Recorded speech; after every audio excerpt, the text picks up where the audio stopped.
Welcome to Smart Talk Sabah. I'm Joanna Suhenli Rampas. The Sabah State Assembly has been dissolved and we're heading back to the polls. And over the next few weeks, parties will campaign, alliances will shift, and voters will once again decide who leads the state. But as we prepare to vote, it's worth asking, beyond the posters and promises, what does democracy really means for Sabahans today?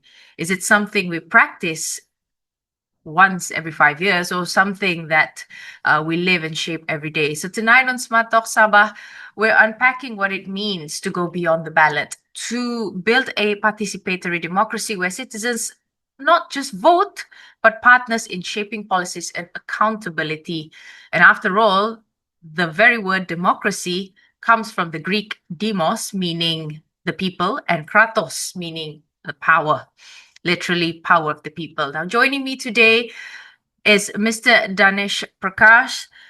He is the co-partner of Tindak Malaysia Network Services PLT Chairperson for Persatuan Bertindak Pilihan Raya dan Saksama. Thank you so much for joining us online, Mr. Danesh. Thank you very much.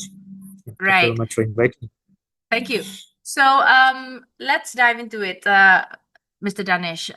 So as Sabah heads into another election, last week we have seen that the Chief Minister had dissolved a state assembly, and many voters are feeling that there's a sense of deja vu now, yeah? Some new faces, maybe some are still the same face, no changes, new banners. But some are questioning, does my vote still matters? So, Mr. Danesh, many of the electoral voters, yeah, that power feels like it's in once the ballot is cast. So, what does participatory democracy really means beyond voting day? That's a good question, but I would like to clarify first. Malaysia practices representative democracy, both the federal and the state. So this means that we elect among the candidates a representative, and the representative represents us for the next 5 years, unless the term is shortened for different reasons.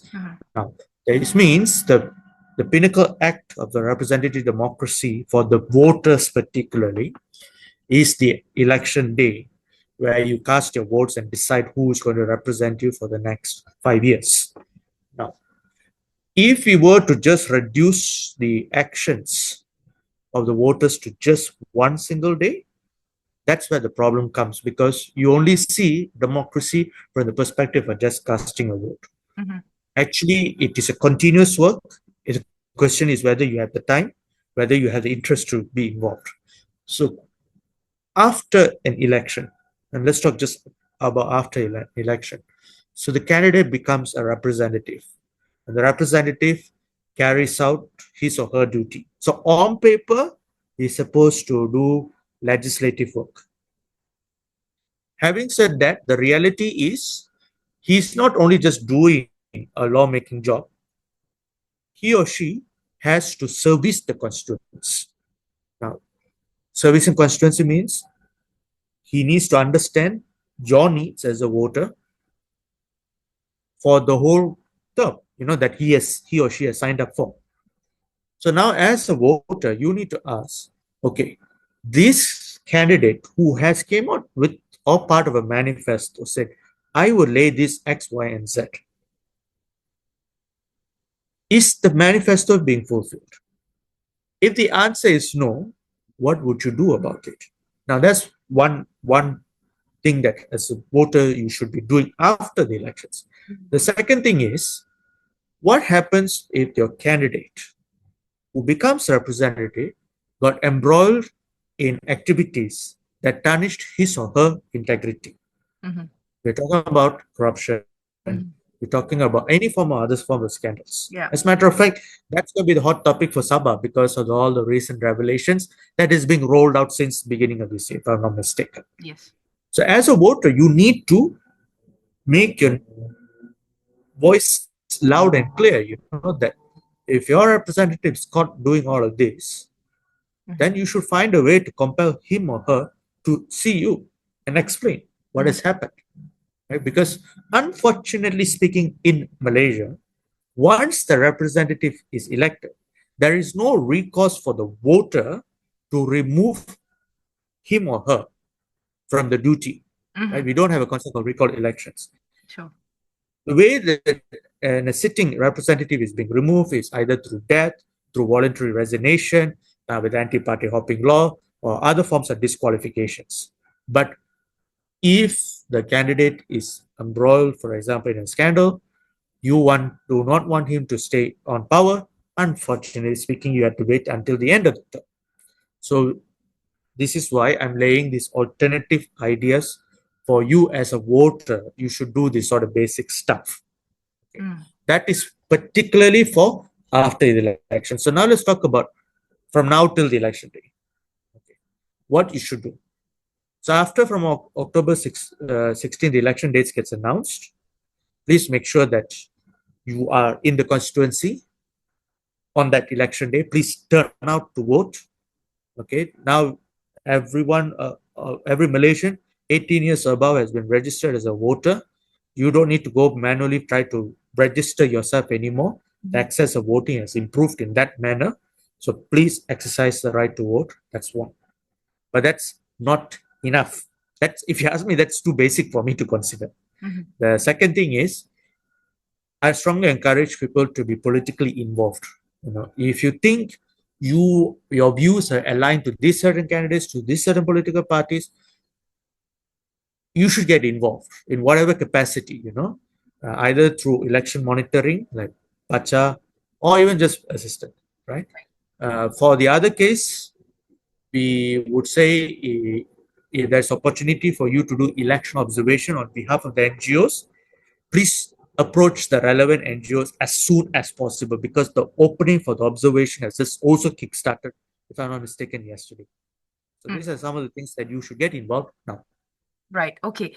Mr. Danish, let's expand this discussion a little bit more, since you mentioned just now about from 18 years old you can vote right now. So this is very interesting because we can't talk about democracy reforms without mentioning about Undi 18. And I think this is very, very crucial for Sabah, because for Sabah's state election, this will be the first time that the 18 years old, the beginner voters are going to vote, right?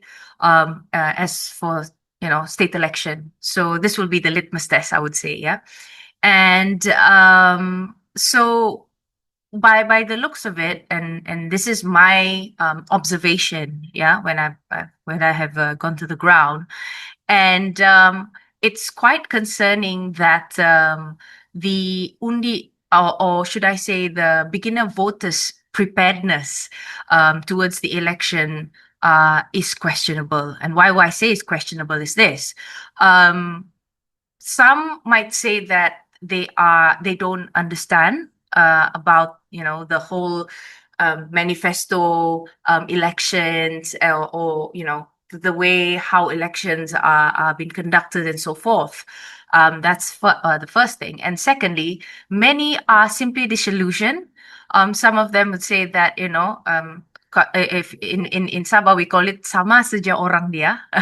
And what's more concerning, right? And this is also part of my study, is that a lot of these beginner voters that I have seen, yes, in the urban areas, because of their exposure to information, then they will understand more. But for those ones who are in the suburban, towards the interior, they sort of they how would I say this? They wouldn't really understand or grasp or comprehend the whole politics, not only in Sabah but in Malaysia as a whole. So how do you see this, Mr. Danesh? Okay, first of all, maybe just to give everyone an idea, in 2022, based on Tinda Malaysia's study of election results, the area with the highest number of young people, when I refer to young people, is below 30 years. Yeah. Okay, I'm using that definition. Is a place called Telipok. Okay, Telipok, approximately 58% of the voters are under 30 based on our study. Right. So, in having said that, their turnout rate was 60.85%. I mean, as a collectively, the whole polling district. So, if you ask me, is okay, something is amiss. So, maybe to give you a context, right? In 2022, we estimate for the whole of Sabah's turnout for the GE15 for the federal level was 64.39%.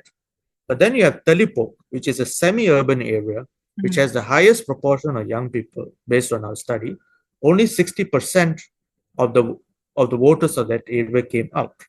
So that for us says something about the young people. Now the other thing is I want to challenge what has been mentioned about this urban, semi-urban, and rural. Okay, because yes, the urban voters have great access to information because the internet connectivity is stronger, and of course their focus and their concerns are more different. But when it comes to the actual attitude of turning out, I have to be upfront. Based on our study of 2018, 2020, and 2022 elections, we have found, unfortunately speaking, urban voter turnouts is far lower than your semi-urban and your rural, right? So just to give you a context, in let's say in 2022, Okay. if we say the whole state election turnout was around 64.39%, we found out on average an urban area turnout is 59.42, means you're 5% lower than your state level overall turnout. So if you ask me, then that I have concerns, because in urban areas your access to voting is so good. You don't have to travel far. Okay. Right. But if you see in the rural and semi-urban areas, their turnout are much higher. Right. And by the way, this is not really, maybe for some of us it's a surprise, but based on my study of all these results for Tinda Malaysia, I just found out that, unfortunately speaking, urbanized areas turnouts are not that helpful. For it's not a good news for us. And maybe to give further context, in Sabah, let's say in 2022, the area with the highest level of turnout is in Binsulok Dun Membakut. Okay, that area I don't see it as urban, right? Sorry, can you say 83% that of it. again? Binsulok. Beaufort. Binsulok in Dun Membakut has Yeah, the it's highest level of turnout. sorry, yeah, Membakut, yes. Yeah, it's 83% turnout. Right. The lowest turnout is Sonsongon Mandai, which is in Dun Tande, which is yeah, Kota it's around 20, is 26%. Okay. So in the case of Sabah, the highest and the lowest actually is not urban. They're actually rural. And I can understand if the rural area has a lower turnout, because some of the areas in Sabah are huge and deeply mountainous territory. So it's understandable if the turnout is low. But we have a peculiar situation when we studied this, and we actually posted this on our Facebook before. And we did this for the 3 elections across. We did produce maps for it. What we saw is the areas that is representing the heart of the cities actually have far lower turnout than the suburbs and even the rural area. So this is something that maybe those who want to study further, please study from that angle. A lot of the emphasis seems to focus on youth and everything, but my take is, before we look at the age of the voter, find out the voter is a voter residing in urban area, semi-urban, or rural. Interesting. And Mr. Danish, what do you think about the civic education that we have here in Malaysia?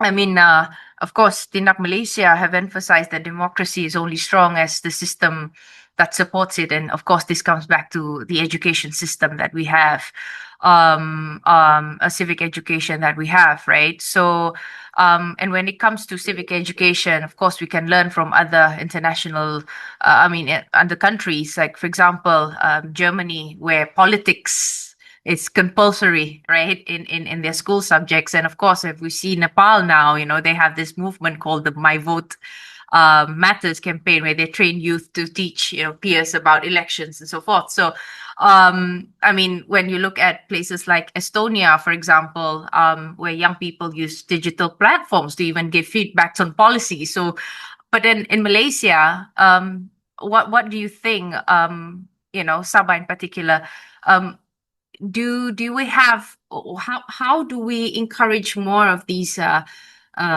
new voters? So specifically, we're talking about new voters, young voters, beginner voters, for them to make a wise, should I say, for them to be fully informed about the democratic system that we have here. So, what's your take about the civic education that we have here in Malaysia?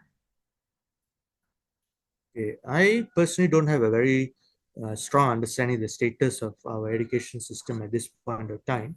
But as far as I'm concerned, civic education, particularly about elections and everything, historically speaking, in Malaysia, is weak. Okay, so this is why when Malaysia suddenly thrusted itself into Undi 18, then we had problems, because how does a young person who is not fully educated about his or her rights, what he or she should be doing during elections, uh, what to do, that's something I miss. So what has happened is the election commission has been doing aggressive work in terms of educating the young people, particularly in Peninsular Malaysia, about what is elections, what is your voting rights, that sort of stuff. And if you ask me, that's one aspect of this whole civic education or political education in general. Okay, so that is happening. What I say, this is from my observation of Election Commission's Facebook page. It seems to be very much focused in Peninsular Malaysia. I'm not sure about the situation in Sabah. So if you ask me, there's a lot of work to be done. I will be upfront. There's a lot of work to be done on this matter. So we have very long way to go in educating people. Even I'm just talking about understanding what is elections, what you should do, or what are your rights. I'm not talking about how should I understand the manifesto, how should I understand whether you should report to MACC, all that sort of stuff. That's another thing altogether. Yes. Oh, okay. Yeah. So I feel, this is my opinion about it. The question is, are our young voters ready? We're talking about 18 to 21 years old. Are they ready to participate in the democratic processes? To be fair, I would say that looking at other countries, we are ready, but with proper, with the right support. And what I'm saying here is, of course, as you mentioned, civic education. And I sort of discussed it once, because I had this, sort of a focus group discussion about this. And this was with the students somewhere in, I think it was in Baram, if I'm not mistaken, in Sarawak. And in that focus group discussion, we have realized, what I've gathered from there is that those who have entered the sixth form or tingkatan 6, right, and they learn pengajian am. And in the syllabus in pengajian am, they have a whole topic about the democracy system that we have here, even parliament, parliament system and so forth. But I realized that for those who did not attend the sixth form, unfortunately, they don't have any idea or any clue about this. And yet, because it's not included. It's not included indeed, yes. Yeah. And to think about it, you are voting after Form 5, right? So my take on it is that, if you have pengajian am at 18 years old, and mind you, not everyone goes to Form 6 after Form 5. Yeah. right? And then of course you have Malaysian studies and so forth. But yes, I have studied that in my A levels and so many years back. But it's not enough, I feel, Yeah. to give the exposure to the young voters. And to prepare them to participate in democratic processes. So my take on it was that, okay, look, if you have pengajian in Form 6, why don't you put that in SPM? So that was my sort of like my take on it. So if you want to prepare the 18 years old, or those after Form 5, in order for them to, be confident, and we know that because, they we are talking about what is going to happen for the next 5 years, right? Oh, And yes. it's all in their hands. So if you don't prepare them, Yeah. and anything can happen, whether, Exactly. for us who we know what is, what is the whole democracy, and we know what politics is, obviously, that will, unfortunately, sometimes we will just feel that, the election was just a waste for us who understands it. So I would say that why not put pengajian in SPM? Then, we would say that our 18-year-old here in Malaysia are ready to vote. Oh, okay. Okay. All right, so let's have a short break.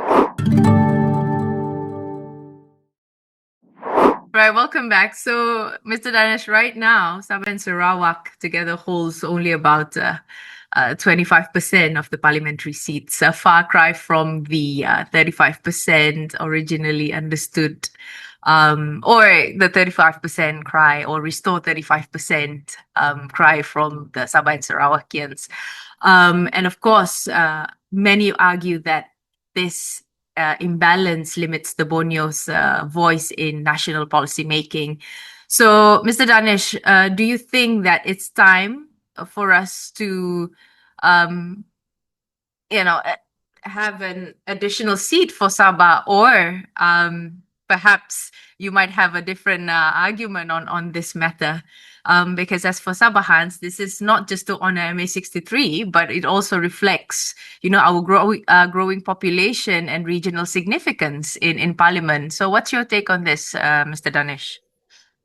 First of all, we must understand in our parliament we have two chambers, Mm, the upper chamber and the lower chamber.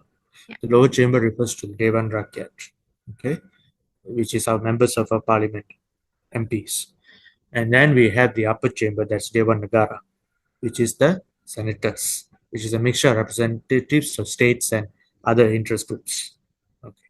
So generally speaking, not only for Malaysia, generally speaking, the lower house represents the population. Or for Malaysia's case, you can use modify to electoral count. Okay. The upper house represents the states and territories and regions. That means the upper house is not so much based on the population count. So this is the first premise that I need to lay to all of you here on that part. Now the other part is, should East Malaysia, Sabah, Sarawak, be entitled to 35%? If you ask me, this debate revolves on what is written, the letter of the law, and what is the spirit of the law. So I come from the angle, and so does my society as a whole, is we have to look from the letter of the law and what is written and how it is relating to all the documents of the past, whether it's the 18 to 20 point agreement, how it got reflected eventually to the IGC, how it got reflected to the Malaysia Act 1963, and eventually the Malaysian Constitution. Now, it's very clear from the aspirations of the politicians of Sabah Sarawak of that time that Sabah Sarawak should be accorded a representation amount not based on the population for the Dewan Rakyat. So this is where the 1820 point agreement highlights, but it doesn't tell the number. It doesn't mention 1/3. It just says that, for your information, Sabah Sarawak is going to have a representation bigger than Singapore, for example. And this got translated eventually to your IGC document. And this is where the debate will become very apparent. Because if you read the IGC document as it is, that particular section about representation of Sabah Sarawak in the Dewan Rakyat, what it talks about is you're going to get this amount of seats. But more importantly is the proportion of the seats. So the whole debate here is not about the number of seats, it's a proportion of seats. Because Sabah Sarawak is not asking, can I add one or two? No, it's about the proportion. And this stems, we had to look back to that past in IGC. What is so important for everyone to know is this proportion that was mentioned, the proportion of seats allocated to Sabah, at that time called North Borneo, and to Sarawak, shall not be reduced within the 7 years after Malaysia Day. That means until August 1970. Now, then the argument is, where's Singapore, right? Where Singapore fits into it. So one of the things we need to understand when we read the Malaysia Act 1963 agreement and subsequently the Constitution, the sum of the protections that was given for Sabah, Sarawak, and Singapore, they are parallel but not linked. This is something I need to be very clear about. They're parallel. You will see the similarities, right? So then the thing is, when Singapore was voted to be ejected and expelled from Malaysia, we need to understand that Dewan Rakyat, which comprised of the members of parliament in Sabah and Sarawak, voted equally to expel Singapore. Okay. The other fact is, I've reread a letter of the former Sabah Chief Minister, Tun Fuad Stephens, about the situation in Singapore. And he wrote this letter to Lee Kuan Yew. He was of the view is, why Singapore abandoned us? So the whole premise is, if Sabah, Sarawak, and Singapore was to form a bloc, why there was a case that Tun Fuad Stephens had to write this letter to Lee Kuan Yew saying, Singapore, Lee Kuan Yew, why did you abandon us? Why didn't you just cause a situation whereby Sabah, Sarawak MPs or other MPs of the opposition would have voted against this, and that would have collapsed the whole Tunku Abdul Rahman's government at that time. And the thing is, I also want to learn is when Singapore already have an acronymous ties with federal government, and the plan was already set in motion for their exit, was Sabah Sarawak consulted by Singapore? After it's Singapore's interest to bring them in, right? So is Singapore consulted the leaders of Sabah and Sarawak? Right. If the answer is no, something is not right with the concept of the bloc. And that's not the end of it. Okay, Singapore left. Then the other mythology is the seats of Singapore got absorbed by Peninsular Malaysia. The answer is no. Yeah. The 15 seats was permanently deleted. Please read the Malaysian Constitution. Don't just listen to what I said. Please read the Malaysian Constitution. They said deleted. Right. So. And then what happened was in 1973, 10 seats were added to Peninsular Malaysia. And Sabah Sarawak okayed it. As a matter of fact, just to let you know, in 1966 or around that time onwards, the Election Commission was starting to do its redelineation for Peninsular Malaysia. And the question was asked to Tunku Abdul Rahman, do you intend to increase the Dewan Rakyat size or any change in composition? The answer was no. So the question is, what was the Sabah Sarawak MPs were doing? Were they pushing for a case? Okay, I think we need to have more representation. No, the answer is no. It's complete silence. And not only that, after 1973, 1974, we had the Petroleum Development Act. May I know who is the one who tabled that? Yeah. That Mahmood from Sarawak. Yeah. These are the leaders who are supposed to protect Sabah and Sarawak. Now, where is this concept that the Sabah Sarawak MPs have to defend their states? I'm referring to the members of parliament, not the senators. I need to make this distinction. Right. Because I'm in Malaysia, the Peninsula Malaysia side. I vote in Selangor. Do I expect my member of parliament to defend the state of Selangor? No. Maybe the senator, yes. That is appropriate. Yes. Now, I was trying to understand where was this origin of this need of the members of parliament of Sabah Sarawak has to take an additional mandate on top of the lawmaking, which is to defend the rights of Sabah Sarawak. Right.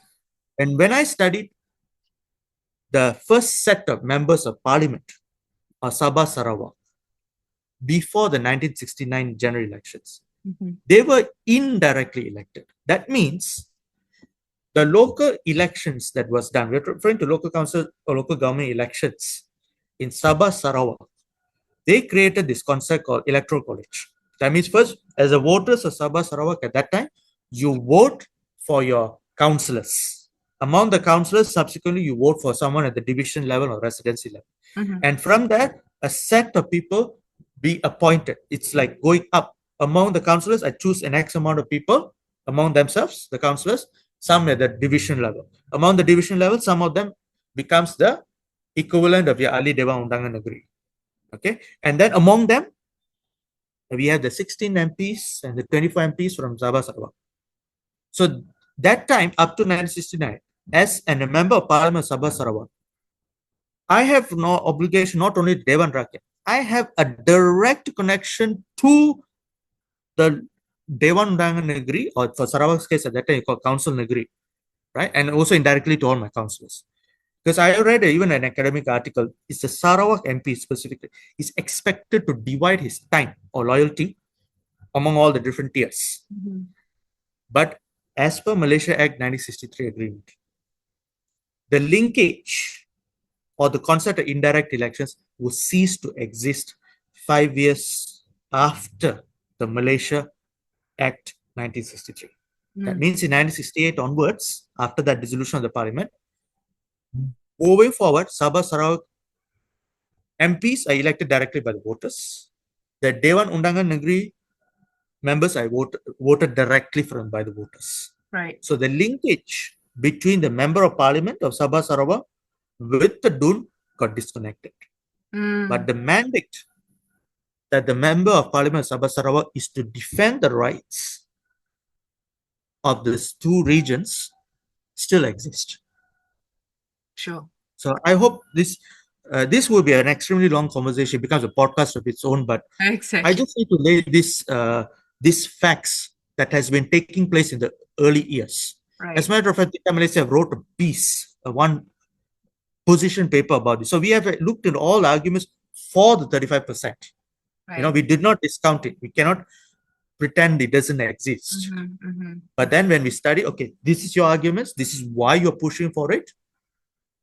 But then we had to lay it against with the counterfactuals. Right. Now, Mr. Danish, we're seeing Sarawak is taking more assertive route now, right? Pushing more to increase its DUN seats from 82 to over 100, right? So 99. Yeah, sorry, 99, yeah. So this, of course, of the argument that it reflects population growth and also geographic spread. So we'll see that Sarawak has been doing this. So do you think that Sabah should do this then, on the flip side of it? Let's talk about Sarawak first. What do you see, the route that Sarawak is doing now, since as we mentioned that it's always there is always that tension about the spirit of the agreement and the letters of the law when it comes to 35%. So at least Sarawak is taking this. So what's your thought about Sarawak, and what do you think Sabah? Should Sabah follow this? Okay, let's talk about the Sarawak upcoming redelineation. So they, actually, as a matter of fact, Sarawak has been thinking about increasing the number of seats within the Dewan Undangan Negeri, or now they want to call it Dewan Undangan Sarawak. Not sure whether the term has been changed. Okay. So they have reached, Sarawak has reached the highest level number of duns in Malaysian history, 99. Now, from a legislative point of view, if I have, instead of 82, now I have 99, means basically 17 additional members. Is there a commitment that the Dewan Undangan Sarawak will increase the sitting time? If the answer is no, unfortunately speaking, it is not going to help Sarawak in the longer term, because each of the ahli Dewan Undangan Sarawak in this case wouldn't have enough time to lay his or her points. If you have limited amount of time for sitting with more people, because now you have 17 more people, right? Okay. Of course, then the argument is actually it's not about that. The argument is we need to effectively service the population, especially Sarawak is urban. Urbanized, has to be very clear. The only state in Malaysia is wouldn't consider as urban is Kelantan. Sabah is urban. 50 plus percent already urban. Sarawak 50% plus already urban. Now, the thing is, we need to see,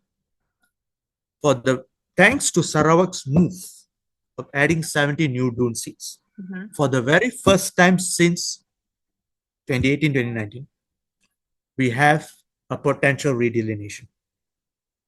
Now, of course, the arguments, if I add more seats, is because I need to service constituencies. Okay, now question is, which constituencies or which areas you're trying to serve? Is it the rural or is it the urban? Right? Because specifically for Sarawak, Kuching and Greater Kuching is growing a lot. It's growing a lot of, it's growing, expanding, because you don't have a lot of physical geographical barriers around Kuching, for example. Same for Sibu, right? And even Miri, they're all burgeoning with population, right? Of course, the other part I need to be clear is I believe there are certain areas in the heart of the cities, like Kuching particularly, is depopulating because of aging nature. So I would say, while it is quite questionable on the decision of the Dewan Undangan of Sarawak to actually add the 17 seats, here lies the opportunity for our reformed election commission now to do a fair electoral boundaries for the whole state, starting with Sarawak. So the thing is, can EC lay the foundation of fair boundaries starting with Sarawak? And if the answer, if they say yes, I'm committed to do so, which they are signaling that to me already, then that's good. Of course, the challenge is, even if EC were to draw a completely fair boundaries, but unfortunately speaking, the outcome of the boundaries is not favorable to certain parties, the risk is this proposal may be defeated in the Dewan Rakyat. Right. Because it's the Dewan Rakyat who disposes. EC proposes, Dewan Rakyat disposes for the redelineation. Now, that's for the case of Sarawak. Now for the case of Sabah. Sabah has 25 parliamentary seats and 73 dun seats. Okay, I'm talking from a geographical constituencies. Because in Sabah, you also have the non-geographical appointed additional 6. Okay, let's exclude the 6 for the moment. Let's just focus on the 73. Now, we need to ask, should Sabah increase the number of dun seats? The first thing is, if you want to do that, is there a commitment to increase the sitting time? If the answer is no, then what are we trying to achieve? Okay. If you want to increase, I would just say add 2 more dun seats, make it 75 to 25 times 3. Okay. And then you force the election commission to equalize all the boundaries. Okay. But I have to be very clear, and particularly to our audience. Sometimes the narrative is, I want to add the seats at the state legislative assembly as a precursor for my 35%. I think we have to be very clear about one thing. The business of the state is the business of the state.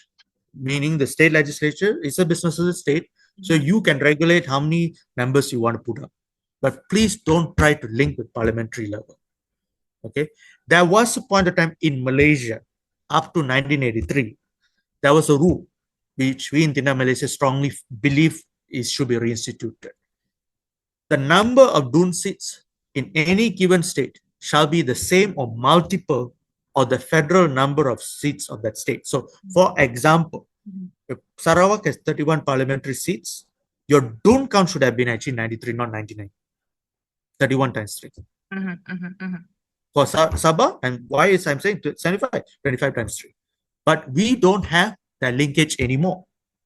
So let's not try to delude ourselves saying that if we increase the Dewan Undangan Negeri seats or the State Legislative Assembly seats in Sabah Sarawak, then I have a case for the Dewan Rakyat. Let's tune back into the Sabah state election, right? So Sabah's democracy has its own rhythm, unlike Sarawak and West Malaysia. Sabah has already had 16 states elections. And this will be the 17th states election. And since 2018, in Sabah, we've moved from a dominant party model to a coalition landscape. And of course, we've seen that also in federal. But of course, some calls this Sabah that is progress, but others say that it made government more fragile in that matter. So, what's your take on this? Does coalition politics make Sabah more democratic, or is just more unpredictable? What's your take on this, Mr. Danish? So we must understand the Sabah's elections, not just about this one, but historically speaking, we have to see it from multiple lenses. And particularly, I need to emphasize more so for Sabah is the importance of individual personalities or strongmen of the past. Whether it's Tun Mustafa, Haris Saleh, you just name it, okay?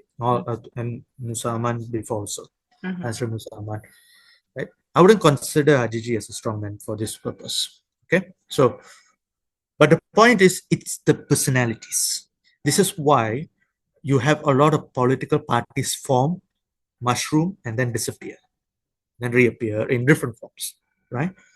And historically speaking, also that meant Sabah politicians used to switch parties, and that would have caused governments to collapse and whatnot, right? Of course, with the Sabah legislating the anti-party hopping law at the state level, I think things has stabilized, okay, in that manner. Okay? So for me, in Sabah, when they talk about the narrative of stability and everything, I think it's harken back to the time of the long Barisan National Rule. If I'm not mistaken, from 1994 all the way to 2018, right? And there was a period of time where basically there was no opposition. Everyone was in the same coalition. Of course, that means stability, right? But there's a cost to that, and the cost is without an opposition, there is basically you have a government that is unchecked, and that's how corruption permeates everywhere. Yeah. But having said that, we also see even in the realm of coalition politics, right? And in the case of the JRS-led government, you're also getting confident support from Pakatan Harapan, if I'm not mistaken. Even that, unfortunately speaking, does not stop the spread of the corruption, which plagued the whole state, key members of the state government. And this is my view. That's one of the reasons why the Sabah state elections were pushed till this very end.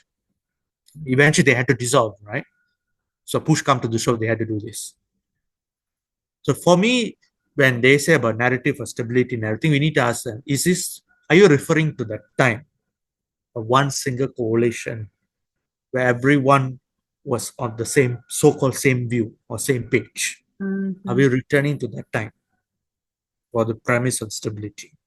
Right? And also we have to be upfront, particularly in Sabah, political parties individually, not even by coalition, has shown that they can form government of their own.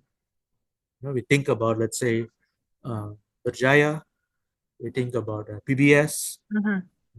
These were the political parties that was able to form government without a coalition.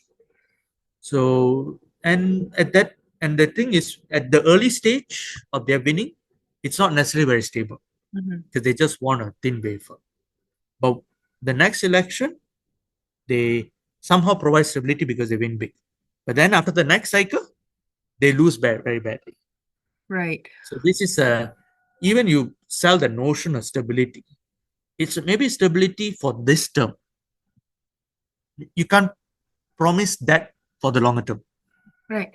I think, right, Mr. Danish, this is my opinion, I think that what stability means here is um, if we look, I think the chief minister, Hajiji, has been very clear that governing Sabah, meaning, effectively maintaining a good relationship with Putrajaya. So I guess, the stability that they mean here is not like how it was during 94 to 2018, but the stability here is, good relations with Putrajaya. And as we know for a fact that in this election, GRS opted to, have coalition with PH and PH with UMNO, but obviously UMNO going against GRS. But on the other hand, what we see here is that, what the meaning of stability here is that good relation with federal, i.e., of course, in this matter, is Pakatan Harapan. So that is how I see what stability means in this election. Okay. Yeah. Okay. If from that angle, then it's actually we have a very different situation right now in Malaysia, right?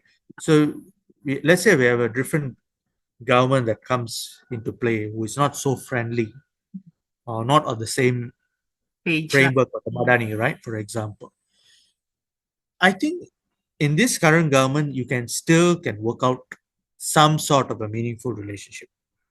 That you can preserve your autonomy while trying to get some sort of benefits out of the federal government. This is not like last time when PBS came to power, and that time Barisan National was just dominating everywhere, and Barisan National just can't stomach the fact that Sabah voted for the very first time its own opposition party to form the government, right? So right now, if you ask me, I'm not so concerned about if a non-GRS government appears, because our Madani government is a coalition of coalitions. Yeah.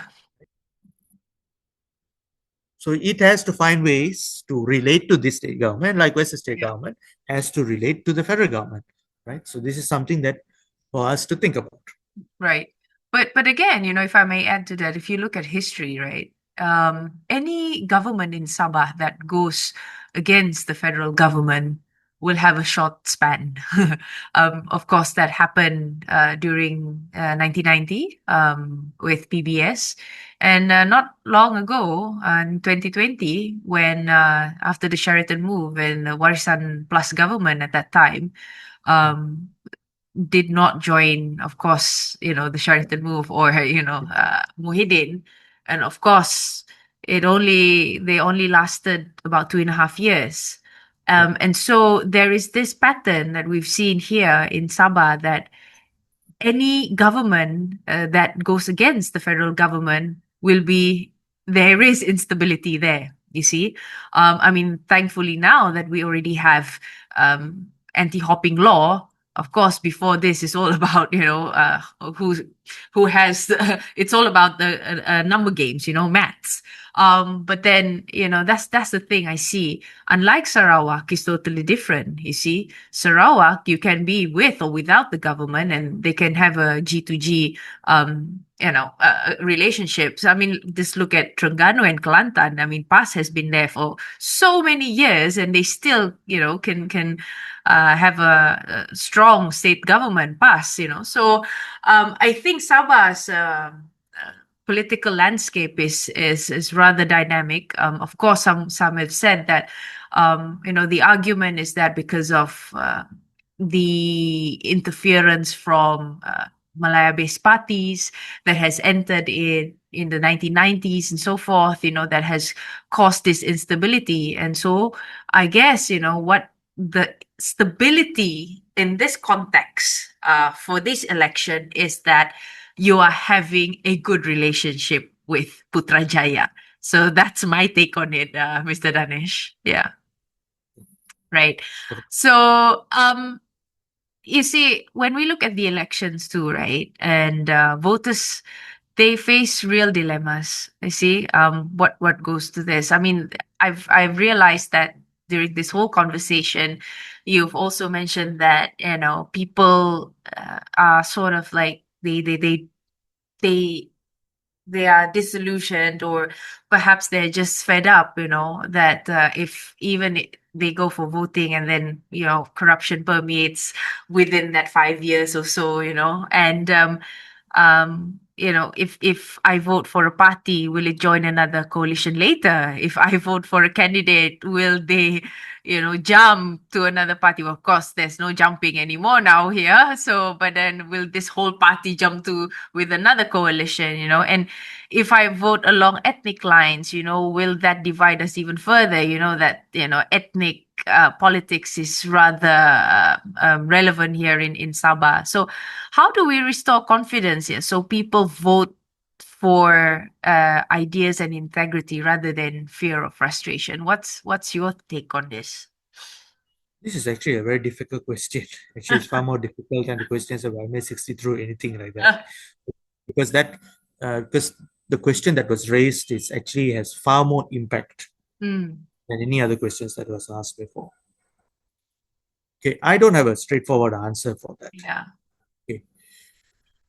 For me, I would just say, and this is not just for Sabahans, just anyone in Malaysia, please study your candidate's background. Please study the political parties they are affiliated with and figure out, are they worth your ballot or your vote? As simple as that. Now, if you ask me, I'm frustrated, and I think, yes, I'm frustrated. Is if you have lost hope, even I would say I kind of lost hope also. Not specifically for Sabah, for Malaysia. But inaction is not the choice. Yeah. Simple as that. Inaction is not the choice here. Because if you do not act, others will decide for you, and you have to live with that. And what right do you have to complain? Because you just effectively shot yourself by not doing anything. So inaction is not the choice. So you might be frustrated. Okay, fine. What are you frustrated? What are you doing about the frustration? Are you just venting out there? Are you doing something about it? Right. And Sipa, okay, I'm not asking you to join protest right away. No, I'm not saying that. Even start with this. Once a candidate is announced of your area, just focus your constituency. Don't worry about the whole state. Just focus on your constituency. Let's say I have 5 candidates. Go study their biodata.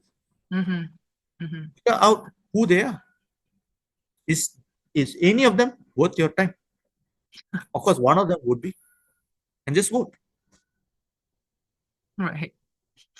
It's a straightforward answer, actually. To be fair, just learn and just learn their backgrounds, and rather than being in action is literally not going to bring you anywhere as well, right? So that's very wise. Another thing that I would like to ask you, Mr. Danish, before we wrap up things, is that the issue that often comes during every election, especially here in Sabah, is postal votings. This is the issue of postal votings. Now, thousands of Sabahans work and study in Peninsula, Malaysia, or in fact, outside of Malaysia, and many can't afford to fly home just to cast a vote, right? So, and what is stopping Malaysia from making this reform and making postal vote as a norm, and not the exception? Okay, that's a very important question. Okay, so for us, in Tindak Malaysia historically, we have proposed legislation such that outstation Sabahans within the Malaysian borders should be entitled to postal voting. Now, we have laid this to EC some time ago. Then we send a specific email to EC early this year in January. Please do something about it. Right? If you cannot accommodate this, why don't you just start with the Sabahan students in the registered universities? Yeah. You can work with the relevant ministry. Please give me all the list of all the Sabahan students across Peninsular Malaysia, Labuan, and Sarawak. Just give me that. Give that to EC, and you open that option to the voters. Do you want to fly back? Okay, go ahead. You want to fly back. But I'm just letting you know, I give you the option of postal voting. Right. So we have a situation right now. The Sabahans overseas can vote by post. But the outstation Sabahans domestically cannot vote by post. So we have a very peculiar situation. We have laid in a middle road approach to EC. You should just start with this, right? Of course, the counter argument is Sabahans, which I also agree. If you have residing more than 3 months in Malaysia, I'm not talking about students, but if you're working here, you made your life here in Peninsular Malaysia or Sarawak or Labuan, then you should ask, your future is not necessarily governed by the policies of Sabah. Your future is led by the policies governing the place that you're staying. Okay. Be it in Labuan, Sarawak, or Peninsular Malaysia. Okay, but we have laid this to DC. Unfortunately speaking, when the postal vote categorization was released, we were happy that the Election Commission of Malaysia promptly gave the right to vote for outstation Sabahans, so overseas Sabahans. My apologies, overseas Sabahans. But the outstation Sabahans, why don't you have not even taken the middle road approach?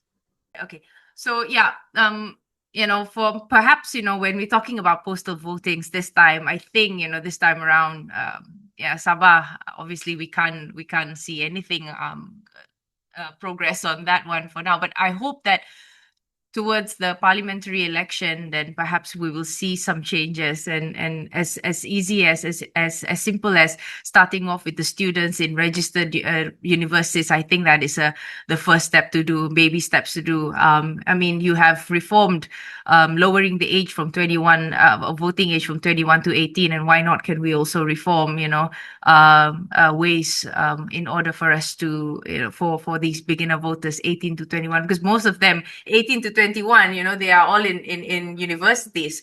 So yeah, why not, we start off with that, and that's very promising if they would, the government would start that. So right, thank you so much, Mr. Danish, for sharing your insights. And again, as Sabah enters another campaign season, and democracy, again, we have to understand that democracy doesn't end only at the ballot box, but it is also begins here. So thank you so much, Mr. Danish, for being with us tonight. And we hope to see you again, perhaps in another episode next time. And thank you so much for the listeners who are listening to us, and stay tuned again to another episode of Smart Talk Sabah, Sabah Cakap Malaysia Dengar. Thank you so much.